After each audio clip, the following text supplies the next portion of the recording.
Hey everyone, I'm Justin Racine, Principal and Commerce Strategist here at Perficient. Today we're going to talk to you about automotive and commerce, and I'm joined by Keith. I'm Keith, otherwise known as KT. I'm an Automotive Industry Lead here at Perficient, and looking forward to talking with you, Justin, about commerce and automotive. So KT, let's talk a little bit overall around what we're seeing in the automotive and commerce space. I think from the commerce side of things, a lot of what we're seeing is that consumers are demanding to have things real time, right? They're looking for products to be delivered fast and in various options that they want, whether it's buying online or picking up curbside. Another thing that we're seeing a lot in the commerce space as well, too, is people really looking for exceptional experiences that oftentimes involve immersive experiences. So actually being able to touch and try the products before they go out to market. So what are you seeing from the automotive side of things? Is that kind of aligning? I mean, what are consumers and brands looking at as it pertains to buying a vehicle or using the vehicle after you Yeah, I mean, I think that's a great point. I'm seeing two things really, Justin. I'm seeing, first off, OEMs have a desire to have a closer relationship with their consumer. In the past, what the mindset was, we build the automobiles and then our dealerships sell the automobiles, right? And there was kind of that divide, and they just didn't really get into a whole lot with the consumer relationship.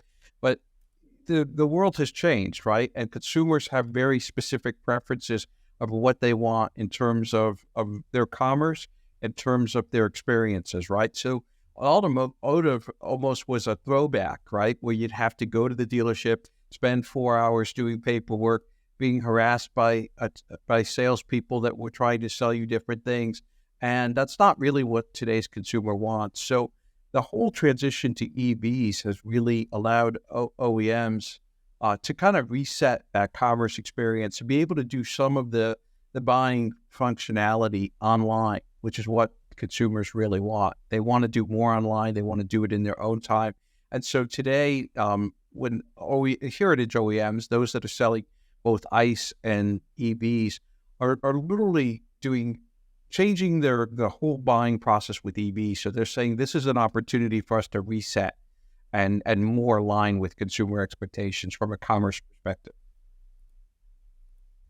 That's great. And I think, KT, you talked a lot about EVs and buying in new ways. And I think as we look at automotive in general and commerce, I think you and I, obviously, because we're biased, but we have a pretty firm belief that these two industries will become more aligned in 2024 moving forward. So, as far as it pertains to what we're seeing in that space, at least from the commerce side of things, I kind of already alluded to this as well, too, that a lot of consumers may not want to go into a dealership to buy a car, right? They want to maybe start that process online and get most of that done in a way where they can just show up at the dealership, someone hands them the keys, and they're good to go, right? So a lot of commerce experiences that are maybe a bit taboo or untraditional are now becoming the norm, where people are like, sure, I can buy a car online. Why not? I can just upload all of my information. I can go through the entirety of the process, and I don't have to necessarily deal with a salesperson on price. Obviously, that still will play into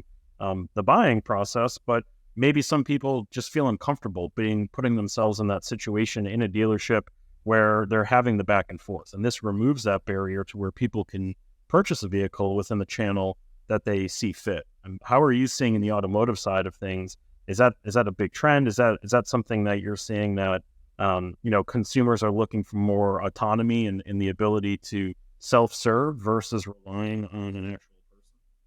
Yeah, I mean, I think it's a great point. I think we are definitely seeing that in automotive. Consumers don't want to have to go to the dealership to do the test drive. So we're building out Perficient. We're building out systems that allow them to get 80% of the test drive functionality, leveraging things like AI, some of the commerce functionality, right? Being able to help them make those decisions on which